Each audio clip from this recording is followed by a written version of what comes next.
Laura Lolly, couple, thanks and Laura Lolly. Oh, joke, Laura Lolly beef. Sometimes festival performances just come down to the basic melody, don't they? What is the basic melody that you can get the audience to?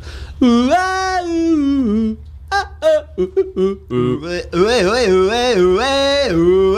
one of the classics. I'm Moosey.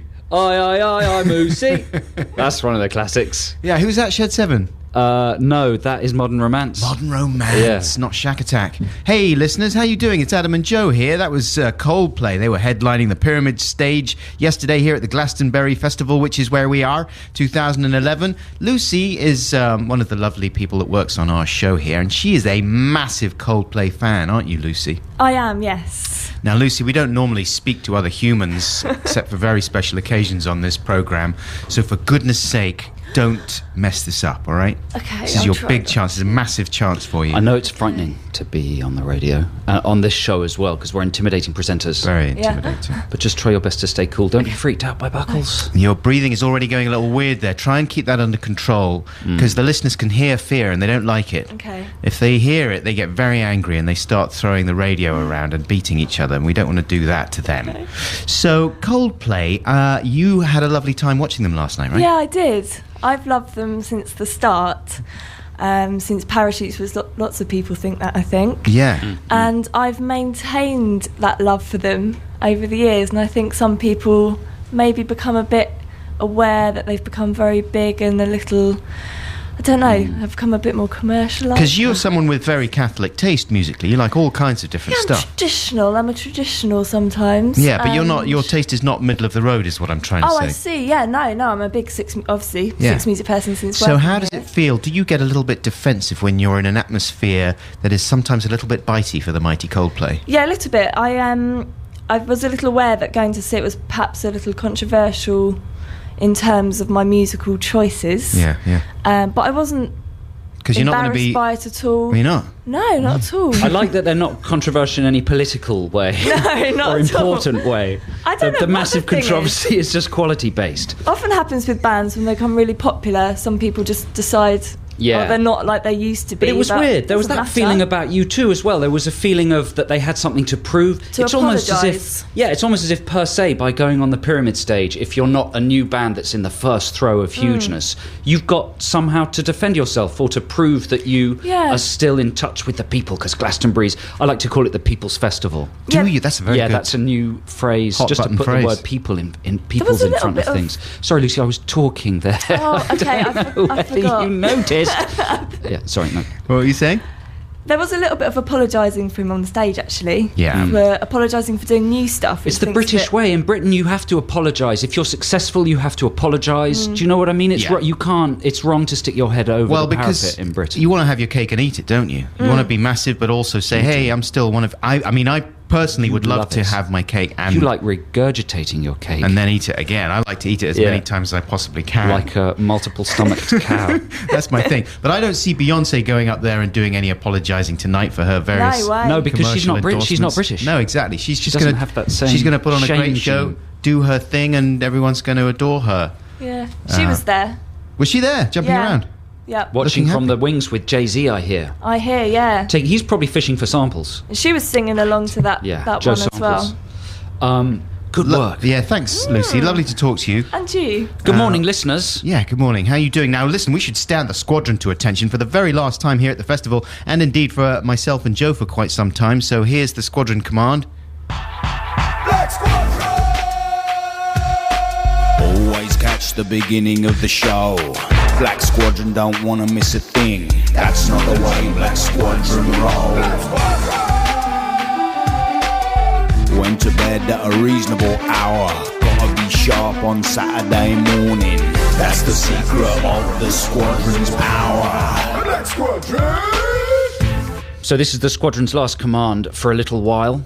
Isn't that correct? Yeah, that's right. So, Squadron, you didn't really have a command at home yesterday. Because some of them might have felt a bit left out. Might have done, but we were mobbed by live Squadron members here at the festival. That was very enjoyable. And this is unusual to have a command on a Sunday morning. It is. Maybe sacrilegious for some Squadron members. The Lord's Day, but we're not doing anything specifically Satan-based today, so you don't have to worry. No. And once again, we should remind you, if you are by any chance a new listener, then the Black Squadron are the listenership who listen live in the first half hour of the show. They're dedicated in that way. They're very dedicated, and none of this stuff appears in the podcast or in the podcast. Well, you never know. I mean, sometimes it might creep a little bit in there, but it's usually a secret society. It's usually a secret enclave. We're going to give you a word or a couple of words. They constitute the command. Then we'd ask you to take a photo of yourself interpreting that word or those words and send it to 64046 by text or by email to adamandjoe.sixmusic@bbc.co.uk. And by sending your image to us, you implicitly give us permission to plaster it all over London on huge billboards. Yeah, you may be used to endorse all kinds of commercial products that perhaps you don't agree with. New controversial government programs. Yeah, that kind of thing. Also, nuclear weapons testing, that sort of thing. You might be a big banner for that. So be prepared for all that. After Joe, Commander Cornish, issues the command, we will be playing you some music from Sleigh Bells. And I think it's time now for Cornballs to take over and talk to the Squadron. It is. It's quite a broad command, Squadron, so be creative in the way you interpret it. But your command this morning is summer holiday. Crikey O'Reilly, some very loud sub-bass has started vibrating our BBC porter cabin here behind the Pyramid Stage at Glastonbury. It's a bit early, isn't it? It's 10:15. It's terribly early. 10:15 on a Sunday morning, for goodness sake. I tell you what, though. Listen to that, listeners. The valley door's open now. Listen to that. Will you keep it down? We're trying to do a program. It's absolutely disgusting. I'm going to throw several copies of the Mail on Sunday at their heads. Yes, see if that takes them out. Jam that into their jam boxes. But you know what? It's looking nice out there. I mean, I think Britain is being bathed in sunshine this morning. It's beautiful out there. It's pure. Oh my God! It's full of stars. It's so beautiful. And it's had a good effect on the mud. It's drying up, and it looks very nice out there, even though it looks a little like a bombsy tit. It's an absolute bombsy tit. And the mud piles are giant, and also the rubbish piles. We should say hi to all the rubbish guys out there. And I'm not just talking about the low-quality people. I'm talking about the people who are clearing up the site constantly. You love the little guy, don't you, Ed? Absolutely. I feel like... I noticed that about you. You're a big man, you're an important man, but yet you still... still stay in touch with the... No, carry on. with the little man. That's what I love about you. Big society little man. So I want to say hi to all the guys that really make this festival work. I'm not talking about the Chris Martins, the Beyonces. I'm talking about... the guys out there on the roads. You guys in your jackets, and you're keeping the roads safe. You're saying hi and making sure that people don't step in front of oncoming tour buses. You're going around collecting your litter and putting it in your recycling bags. Okay, there. Shut up. Hey, thanks a lot. With the little guy. Sorry. Right. Thanks a lot, Black Squadron, for responding so brilliantly to your command of summer holiday. We're of course going off on a summer holiday, and it's sort of the official start of everyone's summer holidays very soon, isn't it? If it isn't, I've decided that it is. So it's time to get in the mood. We already have a fantastic photo here from Lally in Northern Ireland. She has slathered her face in sun cream, and she's got a parasol, and she's got heart-shaped sunglasses. Is it sun cream? It might just be cottage cheese for all we know. I think it's probably splottage cheese. Here is a photo from Alec from Barrow, who has just put a hat on. Alec, that's not good enough. He's got a child's sun hat. He's got a child's sun hat. I mean, it was fast but low quality. He looks like Van Morrison circa Astral Weeks on there.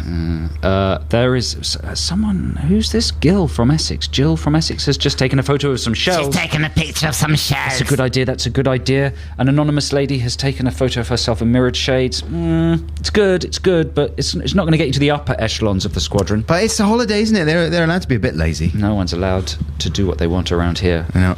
No, but keep them coming in, 64046. You can submit your photos until the squadron is standed down. I've got a sunny free play for you right now, listeners. This is from 1969. That's the year that Dr. Buckles was born. Very important year. What a year. Yeah, amazing year. And nothing else really significant happened that year, apart from the release of the album Mendocino by the Sir Douglas Quintet, Doug Psalm.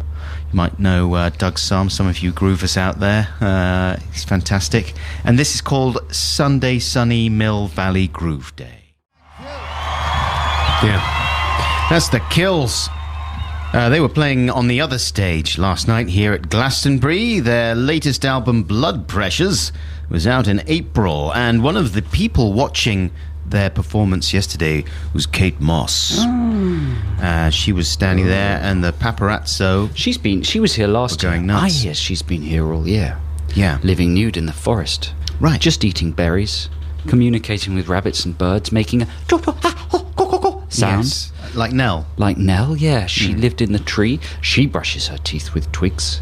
She doesn't even do that anymore, does she? I heard that she brushes her teeth with Twiggy. I think her teeth are twigs now. Really? Yeah, she had them replaced with little twig pegs. The only thing she can't find in the forest are fags. She has to venture out into the outside she's got her own little tobacco crop. Yeah. And she hand whittles silk cut packets. And does the designs on them. Yeah, and pops them in herself. She does the little warning. And she just sat, shut up at trees. when the wind's blowing too hard. Shut up, stop saying that, shut up. That's not how she talks. She's very posh. But she's happy now because the festival's come around again, and she's out and eating a bite. She's out and about. She's wearing a little skirt made of petals. And she's having a super time, but the paparazzi were overexcited, snapping away at her. Yesterday, I saw a fellow. There's a sort of trough that connects the other stage. It's a long walk. I would say, how many, like 500 meters or something? A trough, an actual pig's trough. Well, it's supposed to be a walkway, but it's turned into a pig's trough. It's just solid mud. Like it's a river of mud. Yeah, we both walked through it yesterday. And you have to go very slowly and really be careful. I had to go along the side and cling onto the fence for fear of falling in, because if you fell in, that would be it. It would be Mudmageddon. Well, me and James, our producer, saw this. You'd be Glastonburied alive. Absolutely. We saw this guy, this big paparazzi guy, go right in. He just toppled right over, and his camera just went under the mud and totally submerged. Revenge. It was a shock, though, and you felt bad for him. Did he fall face first? No, on his side. But he went right in there. I went over to try and help him pour a bit of water on his camera. I would have poured a bit of scorn on his camera. Yeah, you would have done, wouldn't you? Dashed it, washed it down with a big bucket of scorn. He wasn't very grateful to me, though, I must say. Like, I expected him to be, he's thanks. a pap. He's angry with the world. He was very angry. Wants to suck the money out of it. Listen, we should say thank you to Black Squadron, who've done a pretty good job. I mean, it's tough on a Sunday morning, so these are the real hardcore squadroners, especially Rob, who sent us a picture of himself with all the different sunglasses and goggles you need for a holiday, plus a hat, all stacked up on each other. I think if there were a winner, it's non-competitive in the squadron, he would have won. Yeah, we need to stand down the squadron before the news. Here's the jingle. Black Squadron! Stand down, your work is done. You've earned yourself a nice warm bath and maybe a nice little bun. And don't forget, you can see your pictures on the blog at our website, bbc.co.uk/blogs/Adam and Joe, and do keep them coming in. It's 10:30 here on 6 Music. Time for the news. She's a little bit like the Queen, isn't she, Björk? Vocally. The indie queen. She's got a nice way of speaking as well. So it's a little bit Icelandic and a little bit Cockney. Yeah, she's got a lovely way of speaking. Venus is a Boy there from Björk's album debut. You're listening to Adam and Joe here on BBC 6 Music. Don't know if you can tell, listeners, but I'm a little bit absolutely knackered. How are you feeling at the end of the festival? I'm feeling all right. Yeah, I'm feeling good. Got a few hours sleep last night. Yeah. Obviously I was dancing in the mud until the small hours, but I'm okay. You were dancing in the mud. You're camping right there, right in the thick of it. I'm actually staying in a hotel. What? Yeah, I've been staying in a hotel in the nearby beautiful city of Wells, home of Hot Fuzz and Edgar Wright.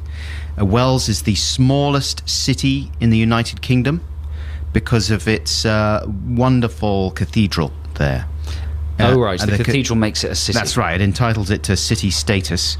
And my room in the hotel faced out onto the cathedral. Lovely view of the grounds. A lovely view of the grounds. And there's a beautiful green patch. I think they call it a lawn. Yes, grass, they call it. They call it grass. In front of the cathedral there. And last night I was absolutely delighted because there was a little gang of guys out there. And Real skills. Having a booze up. They had some drinking pop and they were smoking old-fashioned New Orleans-style cigarettes. And they were having a super fun Saturday night. Were they locals, do you think? Time. I guess they must have been. What kind of age? I would say early 20s. That's a fun age. It's a great, fun, exuberant age. I fell asleep for a while. I fell asleep around about midnight or something. Get a bit of sleep before the show. And so, unfortunately, I missed the beginning of one of the guys' fun speech because he started shouting. Good. After a while. It was absolutely great. And he was really screaming at the top of his voice. He was brilliant. And he did it for so long. It's great because it went on. And so, luckily, I woke up. Like a sort of human cockerel, but at the wrong time and without the roll. And he went on and on and on. So I woke up and I thought, he's going to stop soon. He didn't stop. He went on and on and on. So then I thought, I'll just have to record a little bit to play on the show. So here he is in action. Belonging to my father. It will not be right until the dawn of tomorrow. And tomorrow I will wear my own clothes. Because it will be mine. And forever. This is 3 in the morning. 3 in the morning. Is he It will be mine. is he reciting something? I think he was freestyling, sort of declaiming freestyle Shakespeare kind Right. of thing, or something. Getting in the, he was feeling the atmosphere of the place and getting in the It mood. really was. It's quite sophisticated yobbism. It was, wasn't it? Sort of Shakespearean yobbism, period yobbism. Maybe it was a ghost. It was a ghost. A raucous ghost. That's what it was. It was a big, raucous, drunk ghost. Yeah, he could be The right. best type of ghost. It was very unusual though, because Wells is a quiet place. I mean, I guess that's why Edgar decided that it would be a good place to do Hot Fuzz. The idea of everyone shooting each other up in a place like that. In a peaceful place. Yeah. That's terrible. When did that stop? It stopped, I would say, around 3:30. Were you not tempted to go out and tell them to shut themselves Sure, up? I was waiting for it. He finally calmed down. It was one of those things where you key yourself up and you think, if he goes on for 5 minutes more, I'm going down there in the totally nude and I'm going to give him all kinds of pieces of my mind. But luckily... Never happened. Nah, it never happened. So, and I went back to sleep. But Well, you should have come and danced in the mud at Shangri-La. were you... I had an amazing time. Yeah. I was off my face. On happiness. Right. I was slip-sliding around. The consistency of slime on the dance floor meant I could do some amazing moves. Yeah, Tom York was DJing there last night. He was. In Tommy the crashed and me, plane. we were having a Wickles time. Yeah, Tom was playing all kind of obscure German electronica and you were playing the Wiggles again. You in your hotel. You should have camped, you square. Joe let's- didn't. Joe didn't. Joe Let's didn't. have some He music. didn't Let's camp. have some He music. didn't camp. He Let's was in have the some music. hotel. Quick, play music. This is bad. A lot of controversy here in the studio after Adam's claim. What was your claim? That Wells was the smallest city in the UK. I mean, you should know by now not to try and Do any facts. float any facts. No. Your fact boats are not seaworthy. They are absolutely leaky. Neither of us. I mean, both of us were hopeless with facts. My fact boats are like rustic trugs. That was Battles, by the way, listeners, that you just heard. They were playing yesterday in the John Peel tent. That was a track called Sun Dome. And yeah, You a couple see, of is messages. that true? Yeah, Is any of that true? I don't know. Maybe I it's think called that's Sun Dome. rubbish Maybe it was as well. called Wobble Pants. I've no idea. Maybe it was Battles. Maybe it was just some children who'd found some instruments and started stumbling around the stage. It's impossible to tell anymore. Yeah, thanks, Stanley. We got a message here. Look, it says, Wells is the smallest city in England, not the UK. That honour belongs to the Welsh city of St David's. Lots of love, Stanley, aged 6. Sussed by a 6-year-old. In Bristol. Another message that's just anonymous and blunt. St David's in Wales is the smallest city, not Wells. And I think at the end it's got a... Thanks very much for that. Okay, so listen, listeners. Yesterday, me and lovely Lucy went what can I say? Yomping. Yeah, you can say yomping. Well, it's more like schlumping, isn't Schlumping it? around the site, around the Glastonbury site, and collected some mystery sounds. Okay, this is a fun game, a fun kind of radio game. Do you like fun, Adam? I know the listeners like fun. I don't need to ask them. Do you like fun? I feel as if I'm growing out of fun. Growing out of it. Well, see if you can remember about fun and claw some of it back. All right, then. Because it's time to play a fun game of mystery Glastonbury sounds. Are you ready, producer James? Here, I'm going to play you a sound. Yeah. Adam, Count Buckules, Buxton, and listeners, you can join in as well. You have to tell me what you think the sound is. It's as simple as that. And are these typical sounds from the festival, or are they very odd sounds that you've gone out? Very typical sound. very typical. Here is sound mystery Glastonbury sound number 1. All right.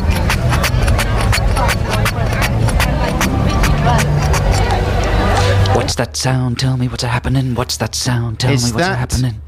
Is that someone inflating their codpiece? That is not with a small the members of Cameo. No, pump. and that is not. Ow. That is not Bonio from U2 trying to pump up his ancient butox to give them some youthful, bubbliciousness. There it is again.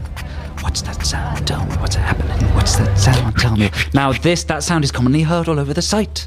Is it someone trying to extract their boots from a mud clump? And the air sucking that goes on there. No. Can I have one more listen? Sure, this is going to take a while though, because we do have 5.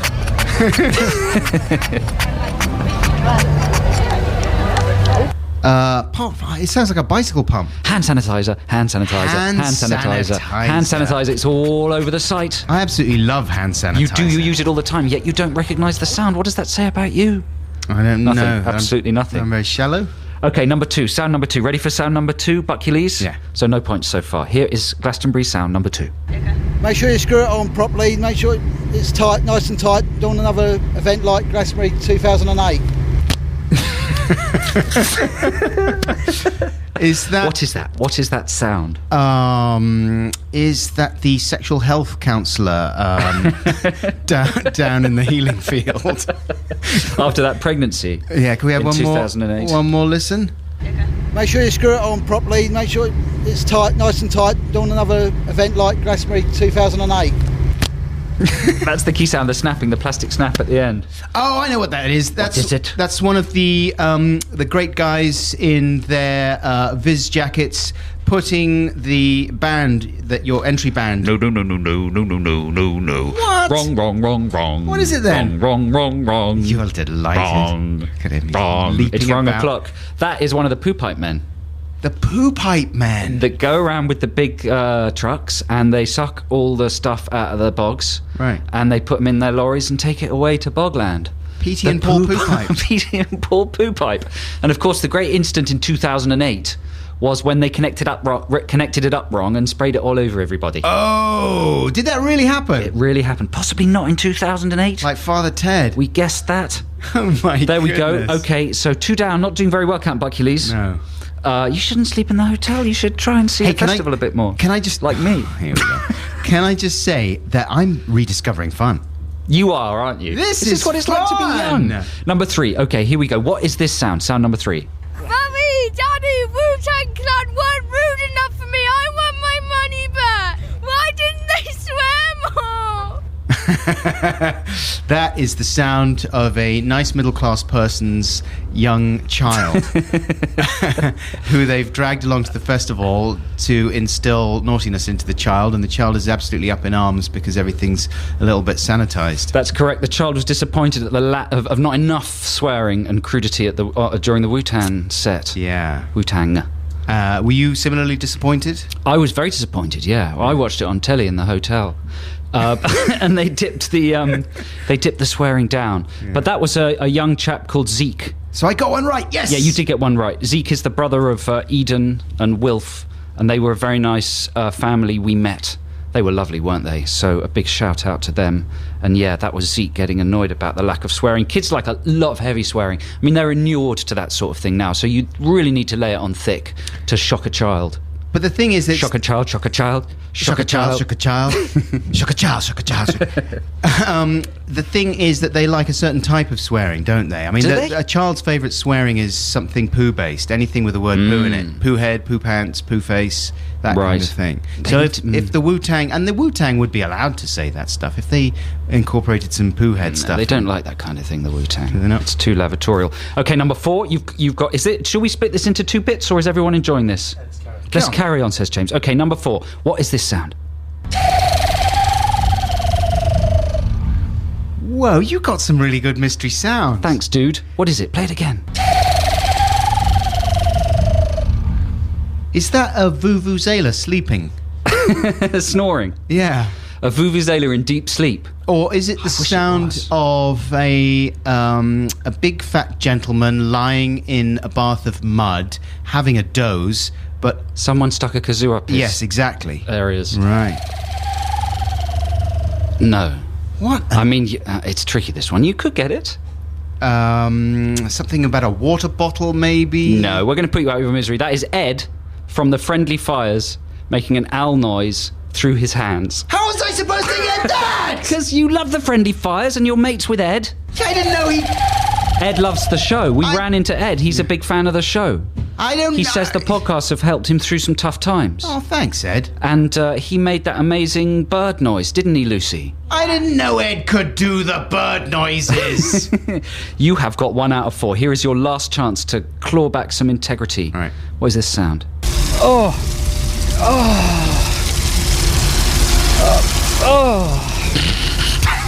Wow. Is that Piers Bronholm having a wee-wee? An incredibly powerful taffin wee. I know exactly what that is. Like a high-pressure hose. That's Dr. Sexy in a big sexy shower. Yeah. That's In one of those showers in a bag. That's Dr. Sexy and Taffin. You know what? That's what it'll sound like when I take my bit. Because one of the nice things about being at a festival is going home and having an amazing shower. Yeah. That first shower that cleans you right off. Absolutely. It's lovely. But that was actually the sound of me washing the very heavy, claggy mud off my boots, which you're not supposed to do because it's a waste of water. But I done it anyway. Because you're too big for your boots. That's your thing. Thanks, man. That was a fun game. Thanks, mate. And thanks, Lucy, for going out there and probably doing most of the work. Hey, yesterday. that's not true. Here's Tame Impala. They were live yesterday on the Park stage. Enjoy. That was Elbow, Neat Little Rose. Was that recorded yesterday? Yeah, recorded yesterday on the Pyramid stage. And I watched their set. And, I haven't really registered Elbow fully. I've read a lot about them, but never really, focused on them properly. I had a bit of a Garvey epiphany watching them. He was amazing, and he was brilliant with the crowd. I'm sure everyone's heard of his reverse Mexican wave thing he did. But the music was brilliant. I thought I was saying to you this morning, it reminded me a bit of Thomas Dolby's stuff. Like there's no higher praise. Cross between Dolby and Elvis Costello or something. It was like amazing Dolby stuff, but done with different instrumentation. Elvis Costello and Dolby Stereo. Yeah, it was amazing. It was brilliant. That's a nice slot as well to have. That's one of the magical ones. Magical slots. It's the sort of support slot as the sun is going down, if it's a sunny day, of course. And then the big surprise yesterday, well, it wasn't that much of a surprise because it was announced in the Sun newspaper, was Pulp playing on the Park stage. Yes. Six Music's very own Jarvis Cocker going out there and wowing the crowd. Apparently chatting between songs and handing out sweets and things like that. Six Music are doing well, aren't they? All they need is Bouncy and Chris Martin and Bonio, and we would have all the major acts DJing. Yes, that's true, isn't it? Get Tom York as well. Let's get him. Who would be the best DJ out of Bonio, Martin or Beyonce? I think Beyonce would be pretty good. Yeah, I think she would too. On the Wheels of Steel. Bonio would chew your ear off a little bit too much. Martin would just be apologising all the time. Listen, would you like a couple of travelling tales? Yes. Here's the jingle. Travelling tales, tales of travelling on a train or an automobile or an aeroplane. I want to know what your travelling tales. All aboard the Skylark!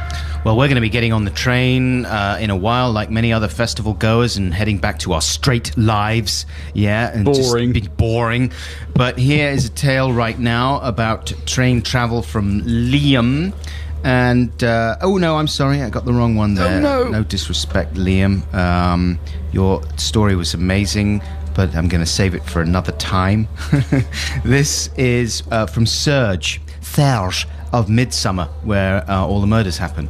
He says, "Hello, boys. I was listening to the lamentable tale of the young lady who felt she was overly chastised for putting up her feet on the seats of the Metropolitan line. And we told that the other day. It was a message from a young lady who..." Well, she expected us to support her for her right to put her feet on the seats, but unfortunately we went the other way. We're not supporters of feet on seats. No, we're not. I mean, she was contrite, but she felt that she'd been overly chastised for having the feet on the seats. Anyway, Serge says, well, maybe she should count herself lucky that the following didn't happen to her. One summer's evening after work, I was on my way up to town from Uxbridge and was sharing the carriage with some young lads. Young lads, eh? Who seemed like madmen, who seemed like madam, rather, from a few weeks ago, to think that the clearly positioned sign requesting that people keep their feet off the seats did not apply to them. As the train arrived at Rayners Lane, I was being very British about containing my seething rage when a rather fidgety older gentleman boarded the train. I could see the cold sweat crossing his face as he blurted out to the boys that they should keep your feet off the seats! Keep them off!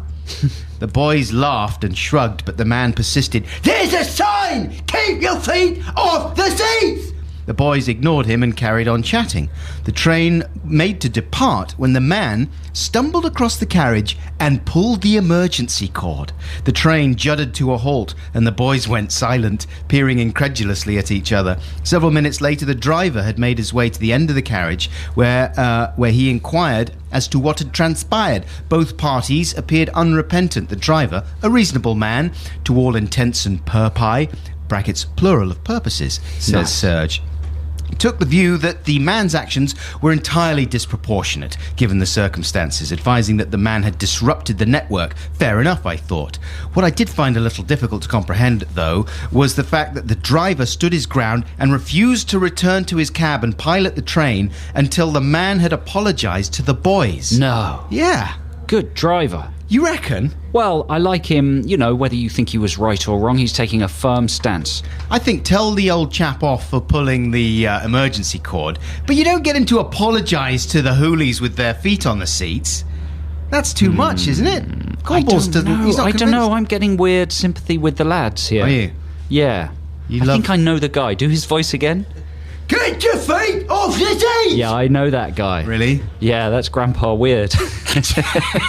He's cool. He's known locally as Grandpa Weird. Yeah, he's always pulling the emergency Isn't there a cord. thing in that email that he's got lots of plastic bags full of weird stuff?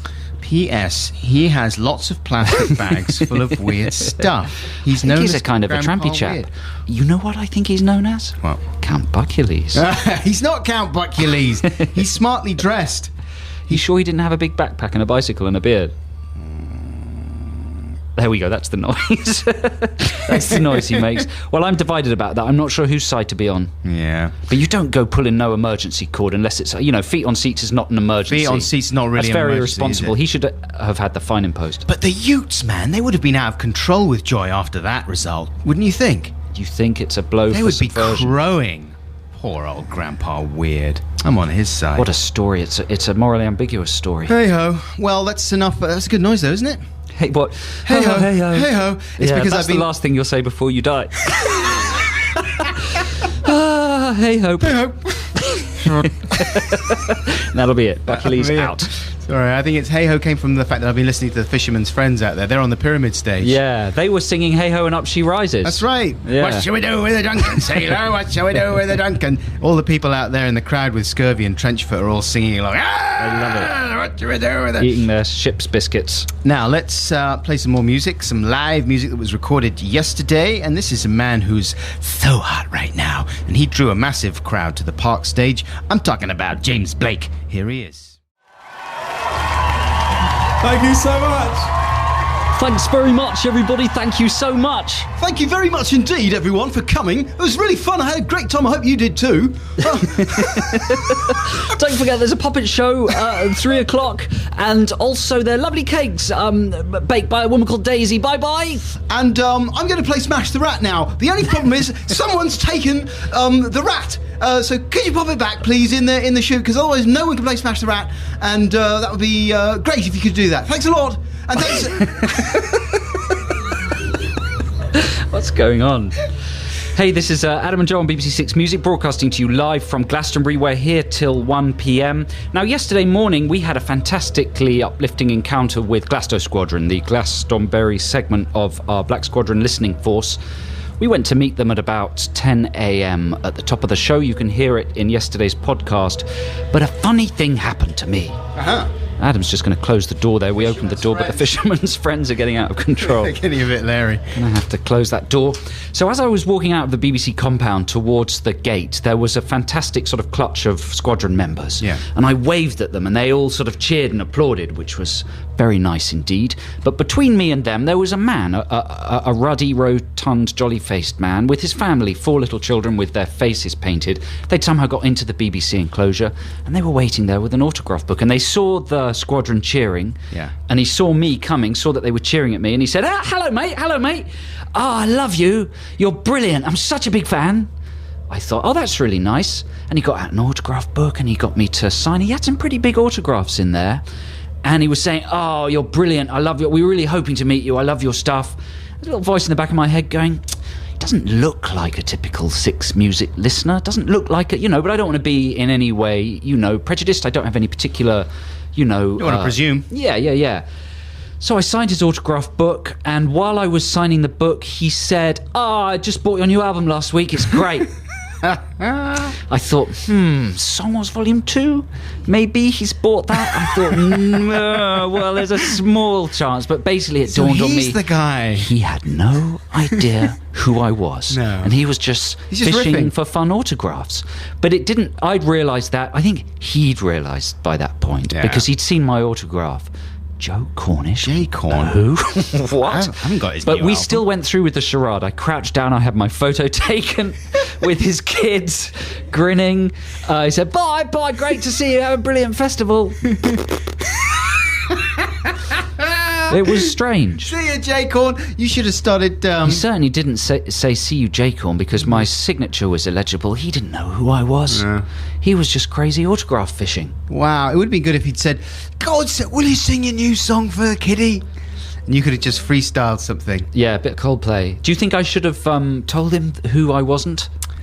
I think it's better to... Just to carry on with the charade. Yeah. Yeah. Oh, it's a felt tricky bit one, hollow. isn't it? I felt a bit hollow, though. Yeah, because no member of that family would have had a truly rewarding experience, would they? I just flashed forward to Antiques Roadshow 2026 when it's presented on hover platforms from the Six Nebula. It's presented by Professor Brian Cox in 2026, and they're looking through this autograph book and they're going Beyonce, Chris Martin. Who? Wait a second. Is this J. Corn? J. Corn Balls? Who's that? But maybe by that time you will be a platinum-selling music artist as well as a very successful director. It's almost inevitable, almost guaranteed. Yeah. Once the Retro Text the Nation jingle is released as a single. A jingle single. The world's first jingle single. Jingle single. It rhymes, so it's got to happen. Didn't even ask Dr. Buckles for his signature. And I could have passed for Bobo Hoskins. You could. Ooga Booga. Ooga Booga, would you like Can't my believe I met signature? Bobo Hoskins. Kids, it's the fella from Super Mario Brothers. Ooga Booga. That's the end of that link. All right, let's have some music right now. And, sorry. Oh, yes. This is a free play that I brought in. And I have been enjoying this ever since I first heard it on the film The Abyss. Really? Yeah. Who's this by? This is Some Little Feet. Oh, this is what they play when Trucker Man is going down in having fun times in his little underwater pod. Yes, one night. She's there piloting the pod. at the beginning. Do you remember? And she starts. Yeah. She's listening to this. She starts singing along in her submersible, and then all the other guys in the crew of the Deep Core start joining in. He's good at that. It happens in Aliens as well. Those sequences at the beginning of the film where they don't know that they're basically going to die. Yes. And they're heading to hell, but ignorant of that fact, all upbeat and excited. They're all singing together like a big underwater happy family who don't realise that they're just about to be tested to the very limits. By hugely sympathetic aliens. Yeah, crazy army guys, brightly coloured aliens, extreme weather and... water tentacles. Water tentacles, exactly. So this is Little Feat, and it's called Willin' from 1972. Enjoy. Yes, Menina, that's the Bees. This is Adam and Joe here on BBC Six Music. Hey, how you doing, listeners? It's a beautiful day here at Glastonbury. The mud is drying out, and there's summer and joy and nudism in the air.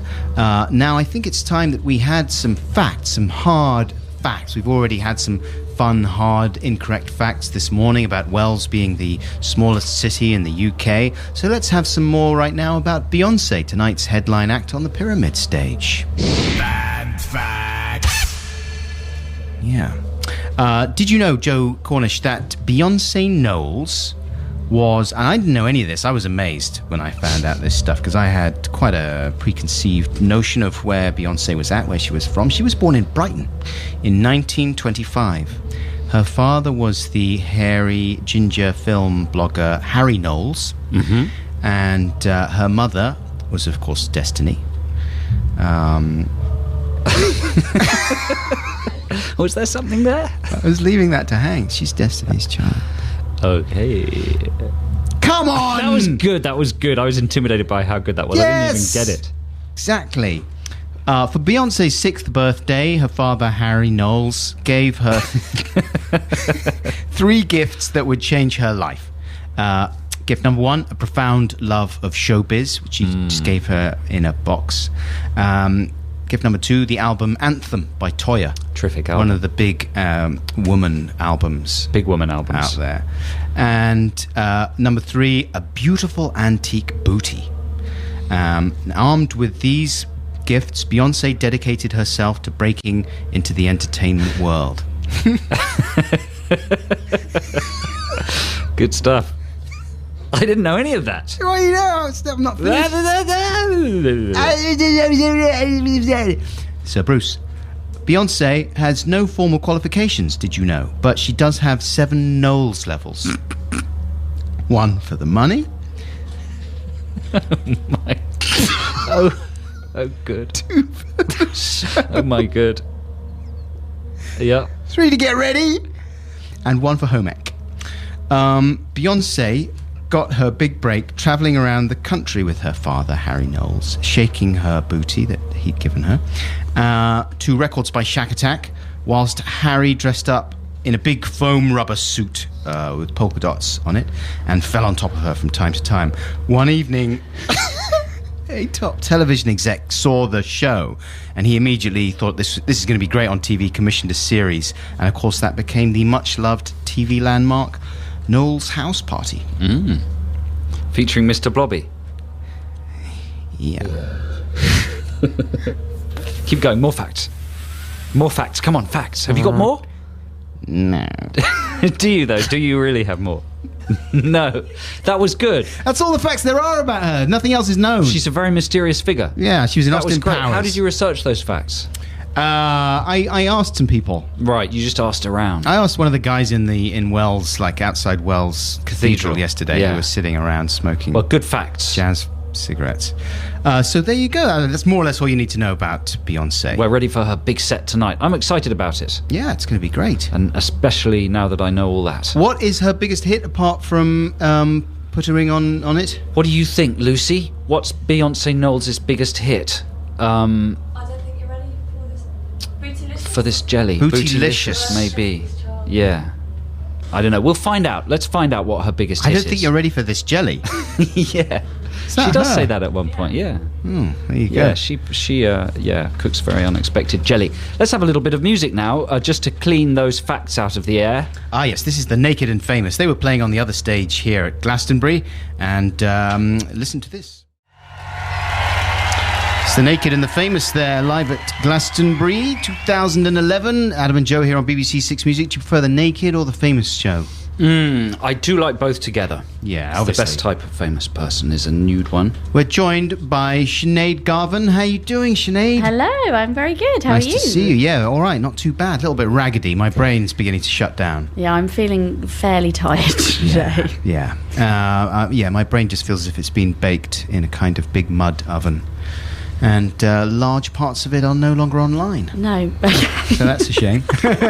So I'm quite pleased to see you with some music facts that actually aren't just made up gibberish. No, well, it took me quite a while this morning to get going, to collate all the facts. There was a lot of pauses when I was daydreaming away. No, concentrate. But let's talk about the special guest that was on the Park stage yesterday, because we did chat about who it could possibly be. It was a little bit more obvious, I think, yesterday. Pretty much everyone knew it was going to be Pulp. It's the Java stuff. Yeah, they had so much kit with them. And when I was sort of backstage at the Park, which is a massive, massive truck, just tons and tons of equipment. And when they actually were, before they came on stage and all their equipment was there, lots of the big boxes just said Pulp on it. So if you were there thinking, oh, who's it going to be? Who's it going to be? What's in there? Why do they need so much equipment? What do they do that requires all that equipment? There's a puppet show halfway through. Is there? Yeah, it's quite an puppet elaborate show. It just breaks out into this mad, rapping puppets all over the stage. What's the real answer to that, though? Do we know? Joe's tolerance for made-up facts is shot down. I desperately need some truth. Please, something to cling on to. All the guitars and all the amps and the keyboards and all this, and they have quite a big set, so it's all of that. They've got so many different albums, different sounds to reproduce. There you go. See, so it's all necessary, and they put on an amazing show. The sun was blazing at that time yesterday. I think possibly there were more people there for Pulp than there were for Radiohead. Yeah, but I mean, poor old Radiohead had the weather very much against them. It was grim out there when Radiohead were playing, so it was impressive that they pulled such a massive crowd. Yeah. But Pulp were on form. Jarvis was leaping about. He was fantastic. I mean, I haven't seen them since they reformed. Is he still doing all his moves and everything? Absolutely. There was bum shaking, his arms were flying everywhere, he's getting into the crowd, handing out chocolates. Chocolates? Yeah, and quite a few people were saying it was a little bit like listening to his radio show, because in between every track there was quite a lot of chat about various facts he'd looked up about whose birthday it was and speculating what they might be doing for their birthday. And I think it was National Water Day or something somewhere in the world. And so we learnt a lot throughout the set, as well as hearing all of the music. But yeah, great singing along and all that kind of stuff. So yes, the special guests were great yesterday. No special guests on the Park today, but still a good lineup. Gruff Rhys headlining. Oh yes. Fantastic. The only problem with Pulp though was that they kind of ran long, and the poor old Wild Beasts didn't get much of a look in the end. They were supposed to be headlining, weren't they? Yeah, so they ran on, then James Blake was on next, and he kind of had to cut 1 or 2 songs, I believe, out of his set, and then Wild Beasts didn't come on until about 25 past 11. But I have to say that set was immaculate. Yeah. They can sing superbly. There wasn't a note out of place, and considering the range of vocals, it was spectacular. Makes a change. Contemporary band be able to sing properly. I don't mean that. I just thought I should say it. He's just imitating a Pratt. Thanks, I'm good at it. But yeah, well, I was up there for all of Wild Beasts, and it was obviously, a smaller crowd, but it was fantastic, and they seemed to really, really enjoy it, which is what I love about Glastonbury. When the bands come on, it's just so special for them, and they absolutely love it. Well, the Fisherman's Friends are having the gig of their life out there. Yeah. I mean, What Should We Do with the Drunken Sailor was just, I've never heard it as good as that. They wrote that song. They really did. All the pirates are going nuts in the mud. It's wonderful. Well, the sun's out now, so the mud's drying. Yes, so it's a bit sore if you fall over in the mud. Some of the pirates' peg legs are stuck in the dried mud. A lot of dead parrots out there as well. But I had a chat with Wild Beasts beforehand, and they said they were embracing the fact they're up against the mighty Coldplay, who of course headlined the Pyramid stage. Yes, Lucy was delighted. She had the gig of her life, despite quite a massive bucket of scorn being popped on her experience by scorn balls over there. Come on, I was just being objective and... He loaded up his scorn rifle, he was firing pellets of scorn, then he dumped a big bucket all over Lucy, and she's dealing with it very well. But they did a good show, right? They did, yes. I mean, I was up watching Wild Beasts, but I caught a little bit of it, and I saw a bit of the televised stuff. And by all accounts, everyone seemed to really like it. They came out all guns blazing. There was confetti and fireworks and all the rest of it. And he started off sort of almost apologising, I guess, for saying, we're going to have to play the new songs, guys, but don't worry, sorry, you're going to love them soon. I think we'll be the judges of that. Thanks, Chris. But yeah, so I think, you know, when they got through the hits and everyone's singing, and Beyonce, who of course is tonight's headliner, was in the crowd. Yes. She had her hood up. She knows how to dress for a festival. Yeah. Stood next to Jay-Z. So he's obviously here. Did Chris have anything written on his face? No, but apparently the confetti did get stuck to sweat on the back of his neck. So he had a nice bit of a luminous confetti there for quite a while that he didn't realise. Oh, did he? I thought he just had a fluorescent earpiece. Well, no. No, Joe, confetti. no. Sweaty confetti. They do good Dayglow ultraviolet paint on all their keyboards and stuff, though, don't they? Yeah. It's very pretty to look at, this show. Yeah. Very colourful. Well, so they lit up this the pyramid stage like it's never been done before. Mm-hmm. So that was, and lots of lasers and multicolours and the works. Wow. And what have we got to look forward to today then, apart from Beyonce? We have got, like I say, Gruff Rhys is coming up on the Park stage, and Queens of the Stone Age are up against Beyonce. So what are you going to go? Rock? Pop Queen? Something for everyone there. Exactly. We've got Everything playing as well today, which is quite exciting. But just back to the band who were on before Coldplay yesterday, the lovely Elbow. Of course, having the gig of their lives. Yes, again, very engaging with the crowd, and his guy just before the gig. I'll be honest with you, I haven't thought about anything else the last 3 months. I've woke up with it on my mind. I'm sure we all have. Every day since we found out we were doing it. It's unkind to say, but all gigs are a rehearsal for this one. And to be so high up the bill is just incredibly humbling. 20 years of Elbow today. It actually is 20 years June, isn't it? Yeah. So we don't. None of us remember the exact day, but we know it was June 20 years ago that we got together. So we've decided that today is our anniversary. And so the crowd, when they told the crowd this, they just burst into Happy Birthday several times throughout their set. Oh. So, yeah. They should have got Michael Levis out again. Yeah. Happy birthday to you! That's nice, though. He's the people's hero, isn't he, Garvey? Yeah, absolutely. A very warm man, and sort of makes it feel quite intimate, even though you're in a massive crowd. So it was a lovely set. Lovely. Yeah, as the sun was going down. Oh, that's great. Hey, Sinead, thank you so much. You're very welcome. Lovely to see you again. We're going to play some U2, I think, from the other night. They were, of course, headlining on the Friday here at Glastonbury. Enjoy. I mean, I wish it went on for a lot longer, that one. That was Stay by U2. Hey, this is Adam and Joe here at Glastonbury. How you doing, listeners? If you're keen to hear some of Pulp's surprise set last night, stay tuned, because we've got a bit of that coming up soon. But before that, we received a text from a female Joe with a couple of kisses. She says, "Hi Adam and Joe, not sure if this will reach you at Glastonbury, but I had to text to say to you the following. I am at Glastonbury. I was sitting in the green fields eating breakfast, and 2 children came over to me with monkey puppets, asking if we would make a donation if they sang a song. To my surprise, the song they proceeded to sing was Adam's festival song. What? I think you should be aware of other artists profiting from your material." So that's pretty good, isn't it? There are a couple of kids with monkey puppets. I'm going to go out there, find those kids and slap the monkey puppets out of their hands. Where's my money? Hence, my free play. Here's another chance, and it's an apposite time to play this to hear Count Buckley's festival song. Please leave a message after the tone. Gazman, it's the Julinator. Just to let you know, I bought the tickets for Sludgefest, as well as Chillax, Wicker World, the Inoffensive Electronica Festival, Wet Weekend, and Pims in the Park with Timbuk3 headlining. Drop us a text if you think I've missed any. Cheers, ears. Load up the 4x4, it's festival time.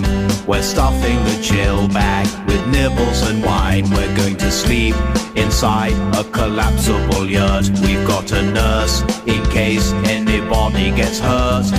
Festivals used to be awful, just crusty weirdo groups. There was nowhere to charge your mobile and nowhere nice for doing poops. Now they're often in stately homes with global cuisine that's ace, and you can leave the kids in a really nice creche while you get off your face. Hip hip hooray, it's time for festival fun. We've got our hats and our sun cream in case there's some sun. But when it rains, we've got our green welly boots. And if we feel the love, we've got our birthday suits.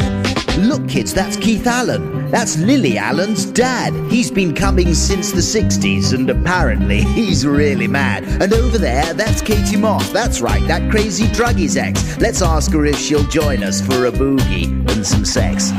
Everybody over to the advert stage. Movies on, oh yes.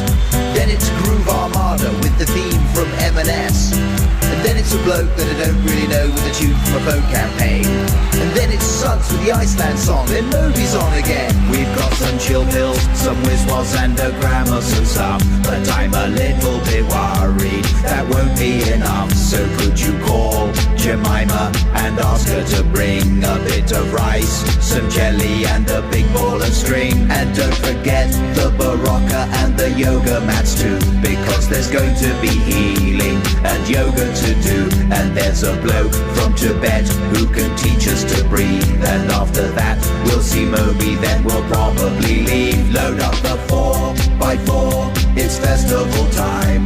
We're stuffing the chill bag with nibbles and wine. We're going to sleep inside a collapsible yurt. We've got a nurse in case anybody gets hurt. Load up the 4x4, it's festival time. We're stuffing the chill bag with nibbles and wine. We're going to sleep inside a collapsible yurt. Anna Calvi, I'll Be Your Man. Live at the festival yesterday. Adam and Joe here on BBC Six Music.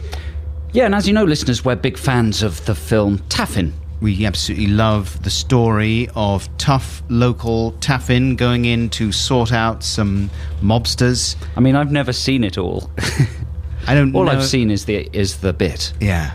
I mean, we failed to track down Bronholm, didn't we? We did. We tried to get him on the show, but, I mean, He's wisely, impenetrable. really, he wasn't interested. You would have slightly less respect for him, I would imagine, if he did. I just think he shouldn't engage with this kind of tomfoolery. No, exactly. But we've made an interesting discovery. Or did this come thanks to a listener? Yes, it did. This came thanks to Chris Brookbanks, who wrote to us, Dear Ad Farm and Jomobile. I love the Jomobile. Probably a bit late now, but I found a Hindi version of Taffin, and attached is the famous line from said foreign language version. Hindi Bronholm. So this is interesting because, of course, a lot of movies, when they're released in the world, have multiple language tracks. You know, you get that menu at the beginning and you've got to select what country you're in, and it's got a list of loads of territories. But of course, that means if Taffin has that, then that line has been dubbed by a foreign actor in all of those languages. I mean, is Taffin even available on DVD, though? Yeah, it is. It is, yeah. Sure, it's available on DVD. And you reckon it was widely available across the world? And it would have all those foreign language versions on it, surely not? Well, I think it's possible. Yeah. I did this with E.T. before on the show years ago. E.T.'s a bit bigger than Taffin, isn't it? No, is it? Little. I don't know about that.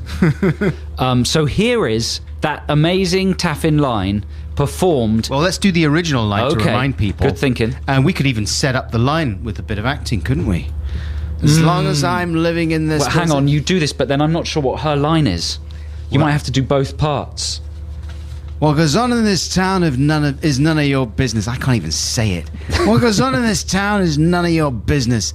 Well, it is while I'm living here. Then maybe you shouldn't be living here!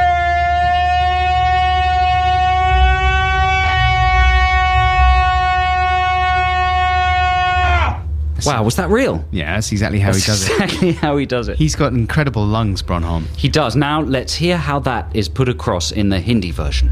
यहाँ जो भी हो रहा है उससे तुम्हारा कोई मतलब नहीं है। जब मैं यहाँ हूँ तो मतलब है। तो फिर ठीक है, तुम यहाँ से दफा हो जाओ। Hojao! He could extend the Hojao, though, surely.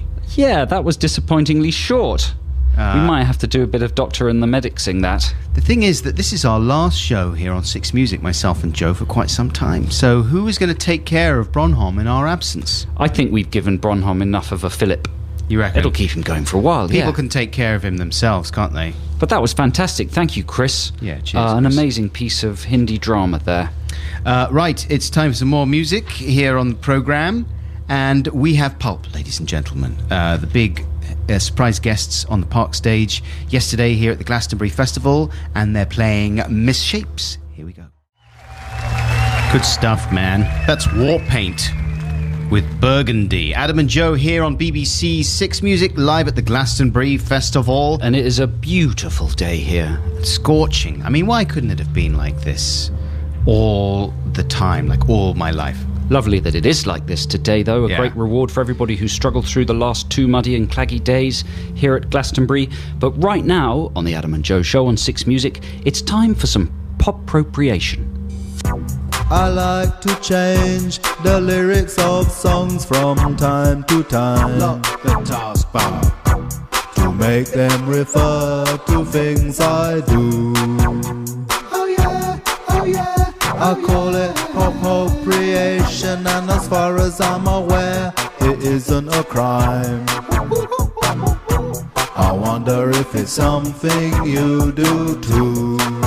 Yes it is, yes it is, yes it is. I like that jingle. Oh, you're going to miss that jingle, aren't you, listeners? That's a bit Wild Beasts-esque, isn't it? Here's one to get the ball rolling from Peter. He's a male boy, aged 26.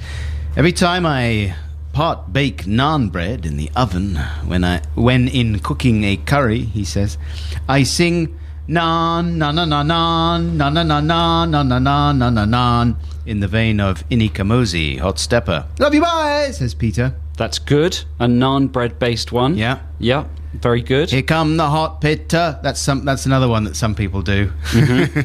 Here's an email we got from Mike from Brighton. Dear Adam and Joe, Repodpropriations, brackets. Is that right? No, it's not. It's wrong. Poppropriation. It's a sort of confused reconstruction of the word appropriation, isn't it? Anyway, the one about changing the words on songs to fit with one's circumstances at that moment. When it's starting to rain, I will often bore and irritate my family by singing the Weather Girls classic It's Raining Men, substituting the word men with the word rain. This is apparently very annoying indeed, but I still think it's funny, so there you go. Asterisk.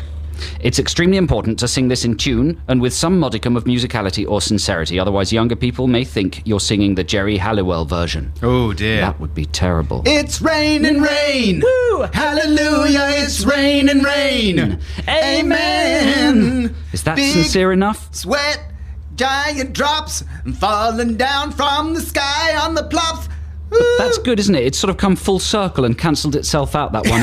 And I think you're right. That would be very annoying indeed. Yeah. And the fact that you still think it's funny, Mike, is extra annoying and possibly even funnier. That's my favourite type of humour, is not knowing when to stop, just going on and on and on. Until it comes back round again. You have to physically beat Yeah, they get angry, then laugh again, then even angrier, then laugh harder. And it's not if funny. it works. Exactly. Yeah. If it works. Well done, Mike. Thank you. Finally, here is something that's maybe not strictly speaking pop-propriation, but definitely somewhere in the Venn diagram. Dear Ladam and Jomo Sapien. Nice. Hello, I'm a female girl called Sophie. I'm emailing regarding a matter that is sort of related to pop-propriation, but something sort of different. My friend Gareth and I are in a band, so we spend lots of time sitting in a van for long periods. We were recently talking about how sometimes we link different songs in our heads. So, for example, when you start a line of a song and it morphs into another song. Does that ever happen to you? It's like a portmanteau, but for songs which we have cleverly labelled songmanto. Nice. So here is a few examples of songmanto. For example, Aztec Camera, Somewhere in My Heart, going into Dusty Springfield, I Only Want to Be With You. Summer in the city and the air is still, a baby being born to the overkill. But you started something, oh can't you see? Ever since we met you had a hold on me. It's like a demented medley. Yeah, songmanto. That could be a whole new segment. It's good, isn't it? And here's another one. Peter Gabriel, Salisbury Hill and Thin Lizzy. The boys are back in town. Climbing up on Salisbury Hill. Down at Dino's Bar and Grill. I don't know if that's the actual tune for the Thin Lizzy bit. And the last one, she says, is Gene Knight, Mr. Big Stuff, going into Red Hot Chili Peppers' Roller Coaster. And these are just exhortations now. Whoa, yeah! Of love. Wow, is that it? They've both been compressed so much that you can't really recognise either of them. Well, that's the Gene Knight. Mr. Big Stuff. Nice. Who do you think you are? That's good. I bet if I thought about it, I could drum up some of those. Roller coaster. of love. Just wondering if anyone else does this like we do. Keep up the good work, says Sophie Galpin. The podcast is always a source of great mirth in our tour van. Love you. We love you too, Sophie. Thanks very much for that. And thanks to everyone who sent us in appropriation over the last few weeks. It's been very enjoyable. Here's some more music right now. This is Graham Coxon with a track recorded yesterday, was it, James? This is You and I, live from Glastonbury. Don't take my life away, don't take my life away. Good okay, stuff. I won't take your life away. That's Meryl Garbus there, a.k.a. Tune Yards. She's from New England in America, and she's one of the ladies that does that thing of creating drum loops on the spot, lots of layers and samples. Bit like Griff Rhys does. Ukulele, yeah, I guess lots of people are doing it. She's very good at it, though. Adam and Joe here on BBC Six Music. It's 12:30, time for the news. Big Audio Dynamite with E = MC squared. Big Audio Dynamite were here on Friday on the Park stage at Glastonbury. If you're not at Glastonbury this year, if you didn't see them, then you can catch them at other venues around the UK. They should just be part of some big Six Music touring show, don't you think? Yes, they should. There's Don Letts in there, another part of the Six Music family. A band's not really a band until they've got someone who's involved with Six Music in some way. How very true. And don't forget, Six Music is the place to stay for all your Glastonbury needs. Lauren Laverne's here from 2. She'll be talking to Cool and the gang. Flipping heck. Stuart McConey's here from 5 with guests including John Cooper Clarke. Nice. Keris Matthews and Sean Keaveney are here with Dwayne Eddy and Griff Rhys. Whoa. And then Lamac is back with his Dirty Mac at 10, going live around the stages, including the Queens of the Stone Age. Oh, Laura, Lully, Queens of Stone Age, a biff. The other very exciting guest who's been around, spotted by a few paparazzo this weekend, was a Stinky Dog.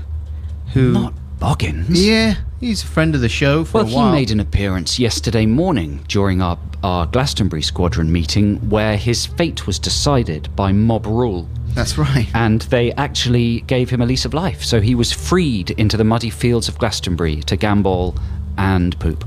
He went scampering off. I mean, it's very difficult for Boggins to tell the difference between a place to poop and, you know, he's in paradise. Perfect environment for him. He may live here in the woods with, what's her face? Kate Moss. Yeah, for the rest of the year. Be her little stinky pal. Her little stinky dog on a string. Well, do you remember we were talking about Louis Armstrong the other day and speculating that he was, in a way, the jazz Boggins? Yes. Well, here is Boggins making that dream a reality. This is a sort of beautiful, emotional farewell to Boggins, really, isn't it? It is. I think it's the last time we're going to be seeing him for a little bit. And I may cry during this. He's getting used to his new home. I'm welling up. The Glastonbury Festival. Oh, I'm so excited. I see tents of green and red and orange and blue. I'm going to pee on them all before the festival's through, and I stink to myself. Oh, Boggins, what a wonderful smell. It's almost like one giant toilet. I go inside a tent and eat somebody's food. Leave my hair in their sleeping bag, and I'm sick in it too, and I stink to myself. What a wonderful smell.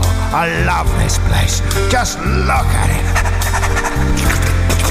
The giant piles of rubbish are climbing to the sky. There's a whiff of human feces on that man who just walked by. I see dogs on strings saying, how do you do?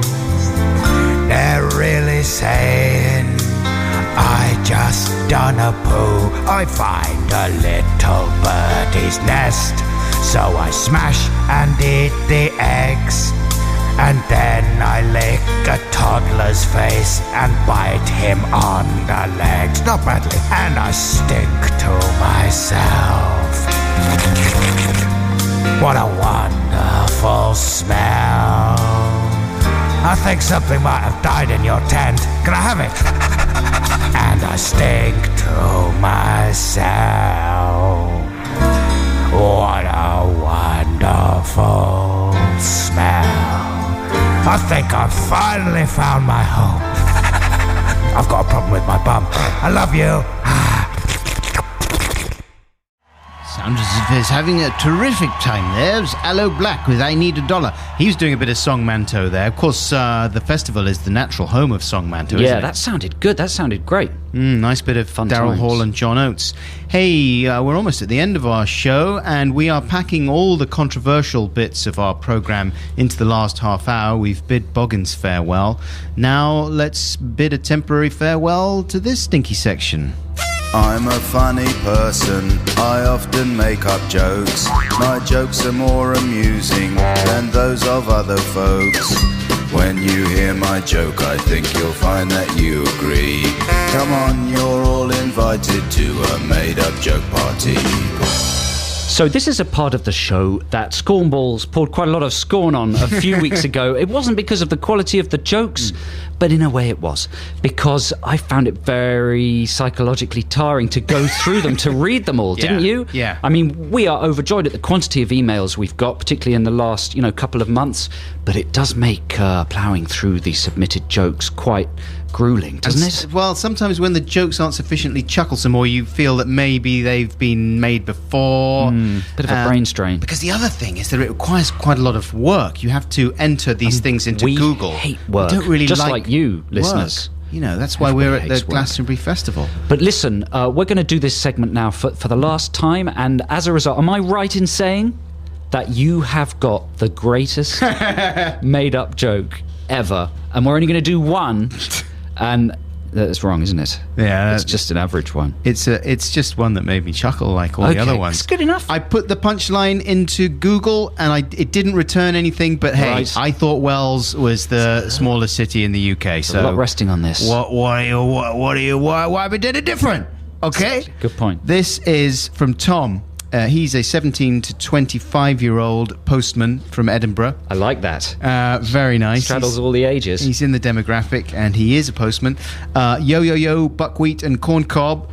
I don't know if you're going to do any made-up jokes anymore, but just in case, here is one. I did independently come up with this, but I don't claim to be the first person ever to do so. All right, scornballs, he says in caps. Here goes. Why aren't pregnant women hungry? I don't know. Why aren't pregnant women hungry? Because they gestate. Nice! Because they gestate in your face! Can that be made up? Can he be the first person in the world to figure out that gestate sounds like just eight? Yes. Yes, good, good. Factron. He is the first guy ever to stumble on that joke. Love you, says Tom. Cheers, Tom. Here's a bit of music right now. And, of course, I've completely forgotten who we were going to play, James. Oh, the Walk People. The Walkman from yesterday at the Park Stage. This is them. That's the Walkman, recorded live yesterday at the Glastonbury Festival. Folks, that's it from myself and Joe Cornish. Yeah, thanks for listening, everybody, over the last 3 days. It's been an absolute pleasure to be here. It's been a pretty amazing festival. Yeah, it's been really fun. And thanks as well to people who are listening, who've been listening for the last 3 months or so while we've been back at Six Music. We've had such a good time. Thanks a lot, and hopefully we'll be back with you before too long. Stay tuned here on Six Music, though, for the rest of the day. Steve Lamacq is coming up. Don't forget the podcast is available of this show to download later today, we hope. And the other podcasts are still up there, I think, for a while. Yeah, with special extra bits as well. There'll be 1 or 2 special extra bits on today's podcast, just ins and outs. I don't want to get anyone overexcited. No, exactly. No. But now that's it from us, ladies and gentlemen. We're going to play you out with one of my favourite Scott Walker tracks, and I like to play this at the end of our runs here at Six Music. So this is going out to all you Podcats, Digiforce, Black Squadron, all the various factions that keep this program going. Thank you very much indeed for all your help with our show for the last few months. We really appreciate it. Yeah, thank you. Take care, we love you, bye!